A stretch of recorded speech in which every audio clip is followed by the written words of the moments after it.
Hubballi Dharwad police commissionerate ಬದಲಾವಣೆಯಾಗಿದೆ.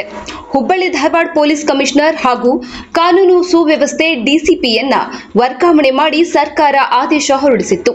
ಆ ಸ್ಥಾನಗಳಿಗೆ ನೂತನವಾಗಿ ನೇಮಕವಾದ ಅಧಿಕಾರಿಗಳು ಬುಧವಾರ ಅಧಿಕಾರ ಸ್ವೀಕರಿಸಿದರು. ಹುಬ್ಬಳ್ಳಿ ಧಾರವಾಡ ಮಹಾನಗರ ಪೊಲೀಸ್ ಕಮಿಷನರ್ ಆಗಿ ಎನ್ ಶಶಿಕುಮಾರ್ ಹಾಗೂ ಕಾನೂನು ಮತ್ತು ಸುವ್ಯವಸ್ಥೆ ಡಿಸಿಪಿಯಾಗಿ ಮಹಾಲಿಂಗ ನಂದಗಾವಿ ಅಧಿಕಾರ ಸ್ವೀಕಾರ ಮಾಡಿದರು.